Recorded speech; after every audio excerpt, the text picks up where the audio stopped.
morning. My name is Alejandro Che Rodriguez. I am enrolled at the Jose Acevedo Gomez SEAD, specifically in the food engineering program.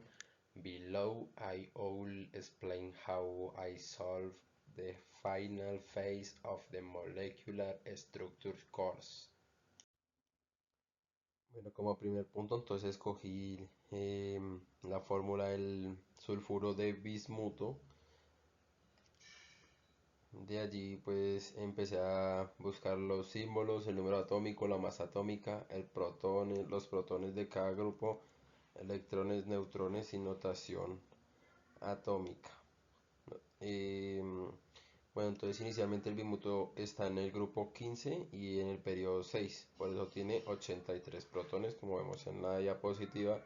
El azufre está en el grupo enseguida en el 16, pero en un periodo 3, tiene 16 protones, lo que nos indica la parte de la notación atómica. Entonces sabemos que A sobre Z, A es el número de protones sumado a los neutrones y la Z es el número atómico de protones. Entonces lo que nos dice en el bismuto, que dice 209 sobre 83, nos indica que un isótopo de bismuto con un número de masa de 209, ahí se juntaron los protones con los neutrones y el número queda 83 abajo, ya que es la cantidad de protones que tiene esta molécula.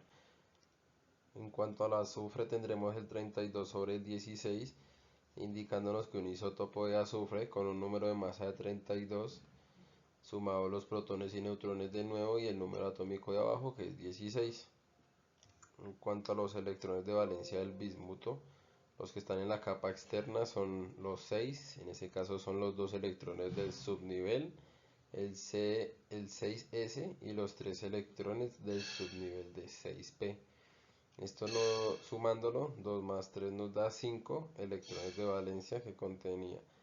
Y en el azufre los electrones de valencia pues son como anteriormente, en la capa externa está el nivel 3, en este caso son los 2 electrones del subnivel 3s y los 4 electrones del subnivel 3p. Sumándolo nos da 6 electrones de valencia, que serían como los datos más relevantes, ya que el número atómico, el símbolo, protones, electrones, neutrones y la masa atómica nos aparecen en la tabla periódica. En el segundo punto se explica un poquito más la estructura de Lewis. Ahorita en la primera diapositiva dije que esta era una molécula, pero esta no es una molécula, sino es un compuesto iónico. Como nos dice la diapositiva, el bismuto pierde 3 electrones y ahí se convierte en B3 positivo.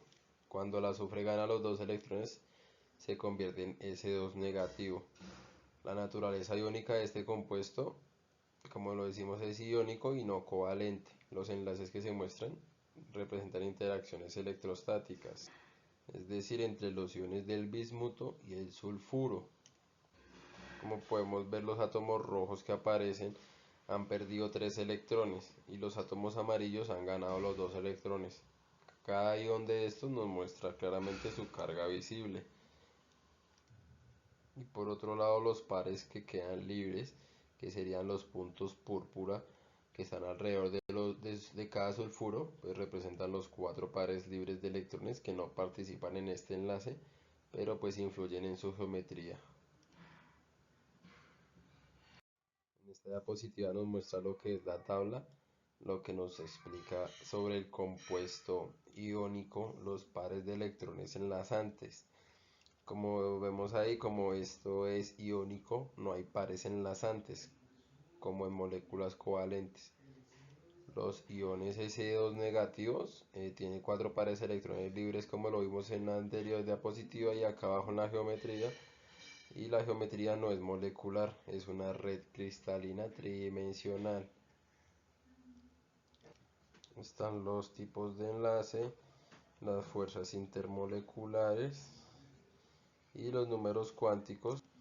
Básicamente lo que nos indica es que el azufre es más electronegativo, o sea que atrae más electrones y su último electrón está en el orbital de 3p, por eso es L igual a 3 y L igual a 1.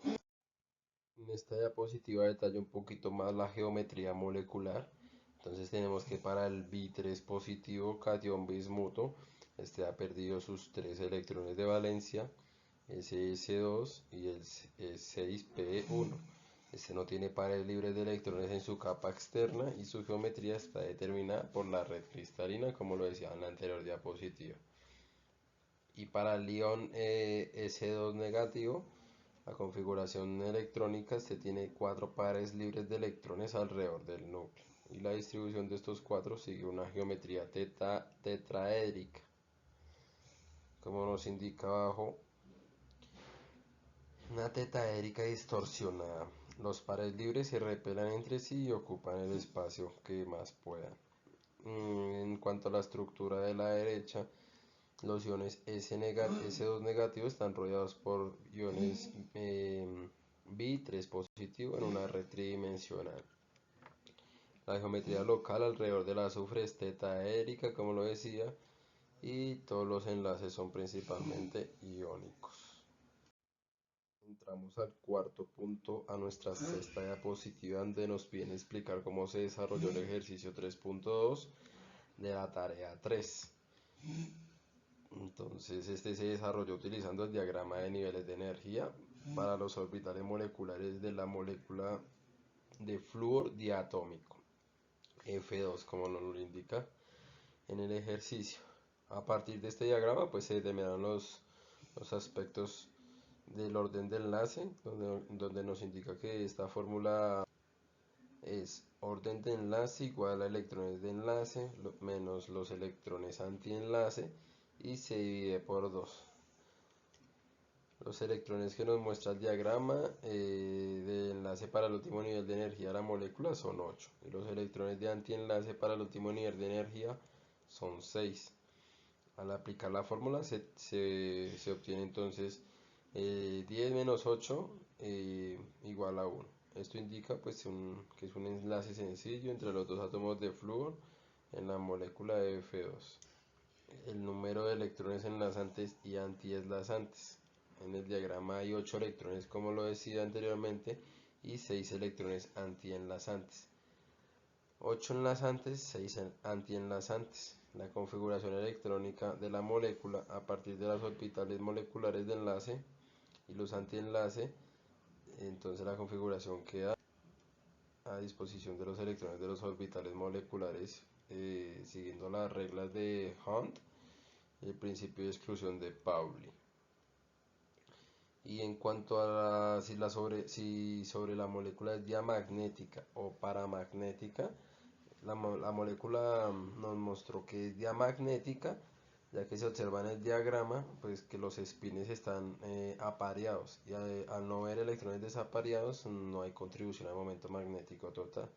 Significa que la molécula no presenta propiedades magnéticas.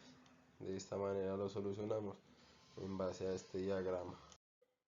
Para terminar con el quinto punto, nos piden registrar las aplicaciones en la industria del compuesto seleccionado, las propiedades físicas y las químicas. Entonces estas son las que principalmente encontré en la industria electrónica: son semiconductores, detectores de radiación y células fotovoltaicas, cosmética y pigmentos, industria metalúrgica, aplicaciones médicas, nanotecnología. Esta es la parte como más principal en las propiedades físicas y en las propiedades químicas. En resumen, esto está casi que en todos lados, sabiendo que hasta nuestros propios celulares se utilizan como semiconductores. También en el maquillaje, que es siempre el color negro de algunos delineadores. En la medicina de rayos X lo utilizan mucho como el contraste. Lo mejor de todo pues es que este compuesto no es tóxico como otros sulfuros metálicos. En resumen, este compuesto iónico, donde el bismuto le da los electrones al azufre, forman una roja cristalina estable y por eso tiene aplicaciones desde electrónicos hasta cosméticos. En pocas palabras, sería la química está en todas partes. Muchas gracias por su atención. Este fue mi trabajo para esta última fase.